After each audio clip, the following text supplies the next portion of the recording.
So I got a last minute invite from Tim to come climbing at Cedar Creek. Tim is an absurdly strong climber. To give you an idea of how strong he is, he's just finished his project for this year, which is 7 V7s across southeast Queensland bouldering, which is wild. He literally finished that like sometime in the past couple days. So I couldn't say no to climbing with him, because climbing with people that are significantly stronger than you is the #1 way that you're going to improve as a climber.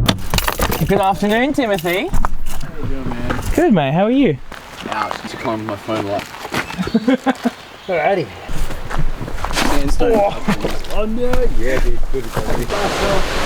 Alright. Well, so you see that red there with the chalky bits on it? Yeah. That's a V6. Okay. In slaps, and then you got like a V5 here. Yeah. We'll start down here. Easy. Oh yeah, I've tried this one a couple times on the corner here. Oh yeah. Just gotta like pop. Yeah. Put onto this, and you've got to throw up. While you brush, do you want to talk about your little your V7 7v7s project? Yeah, so through the ages I was like, oh, maybe I could do like 6 V6s on a day, you know, I'll have like all the numbers to match up. And then it was like, oh, it's almost the 7th of July now, so it's like I can do all the V7s here at Cedar Creek, but I got that one left, and that's out at Terrace Creek. So I just pulled up and had a beautiful day of just like hustling between boulders and getting it all done. So yeah, it was really lovely. It's so sick. You're so unbelievably strong. It's awesome. I love it.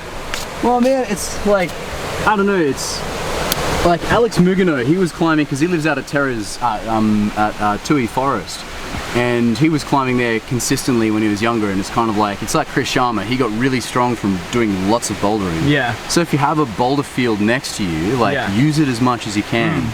And so it didn't take too long before like I've climbed, I have about like 12 routes to do, but like over the years I've climbed almost every climb here. Sick. Which is really nice, like coming back to climbs that I couldn't even pull on like the first couple times I was here, to like now just pulling straight through and going. But yeah, it's such a beautiful place that I just come to, and it's like, sweet, I wanted an expression of my knowledge and also my power and strength, and yeah, and that was kind of it. What's this one? This is a, I think it's a V4 or a V5 or something. But it's just got this really like powerful move just to wake your body up a little bit. Sick. And then we'll go over to the 6 and wake your fingers up. And then maybe the other pincher right there just to like do a little bit more dynamic movement, and then we'll move back into the cave. Awesome. So, sounds like a plan. Yeah, man.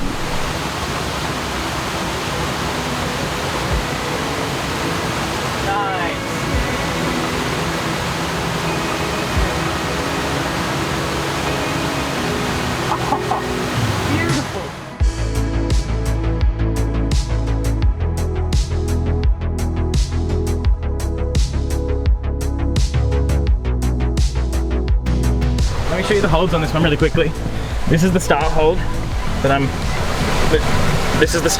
pulling off of, and that's that sloper. I'm going to move my head torch so you can see it. That's that sloper, so it's quite nice, but it's the angle. It's the angle that gets you. And from there you've got like that little foot and that little foot to get all the way up to that. So I'm not going to say that it's easy, but it's definitely not the hardest boulder ever, but definitely moves that I need to practice, so thoroughly enjoying it. Come on.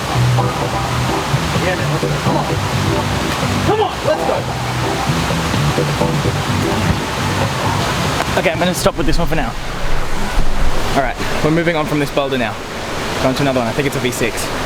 Do you want the other pad? Maybe your one. Yeah. This spot is equally as precarious for this camera to sit, but I'm gonna sit and hope that it doesn't fall.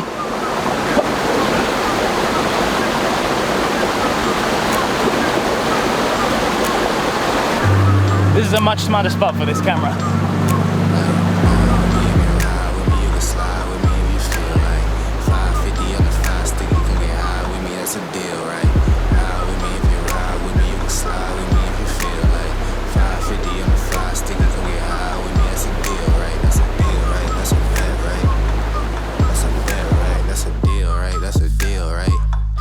That's a bet, right? That's a deal, right? That's a deal, right? That's a bet, right? That's a deal, right? That's a deal, right? Hey, coming down like precipitation. We're moving on. Those two boulders were super cool, really hard. I got like the first move on both. Well, I didn't get the first move on the other one, but it's started to rain slightly, so we're moving to a cave.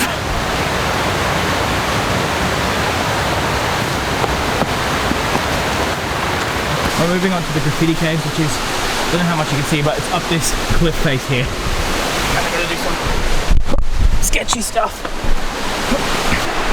You can't see any of this, but this is the Graffiti Cave in here. We've been sitting in this little cave while we've waited for the rain to stop. You said it's stopped now, haven't you? Yeah. Yes. I can see the sky. We've been sitting here talking a lot about like motivation and stuff. And I wanna get your thoughts, because I've talked a lot of myself about motivation on the vlog, but I want to get someone else's input. Okay. So what are your thoughts on motivation?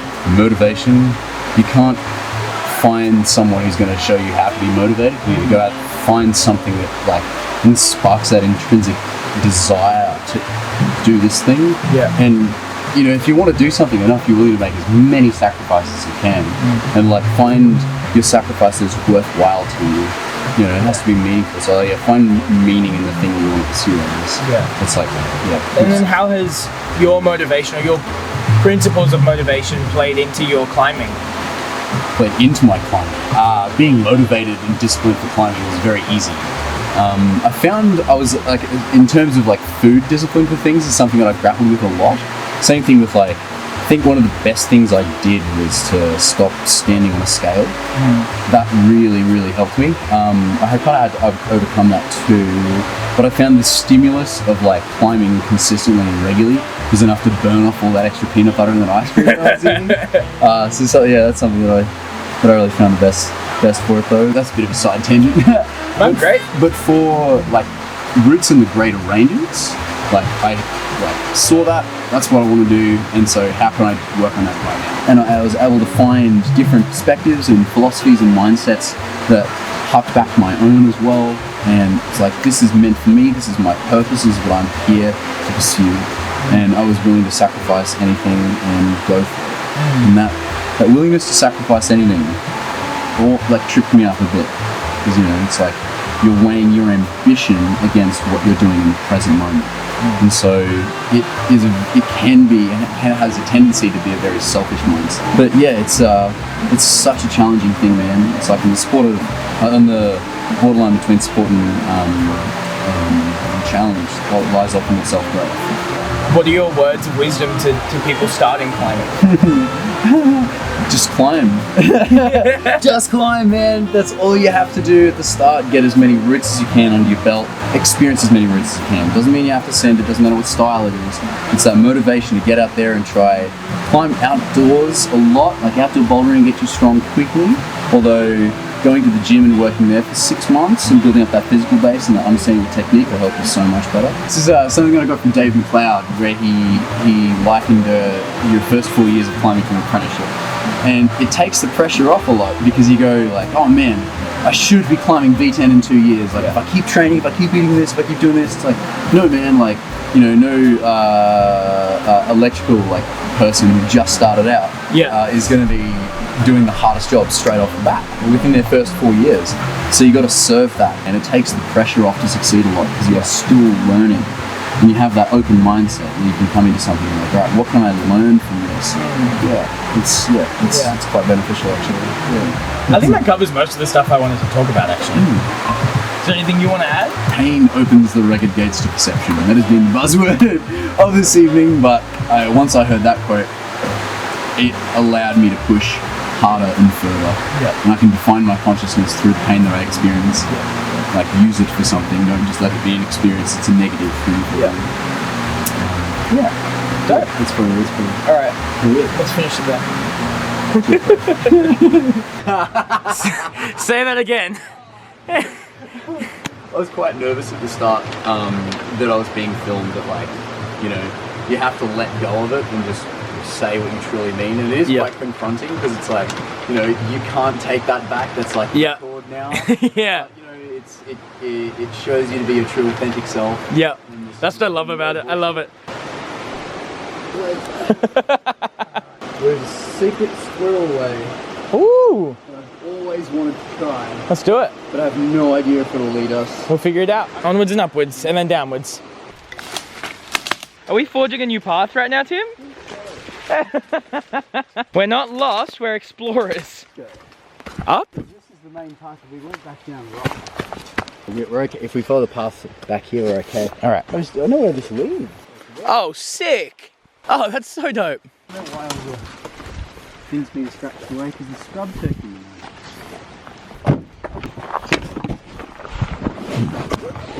All right, later, dude, get home safe. Tim is just like a wealth of not only climbing knowledge, but the general knowledge. We sat under that boulder for like 2 hours, just chatting. And it was great. Very much what I needed in this moment in time that I'm in. That's it. I'll see you tomorrow.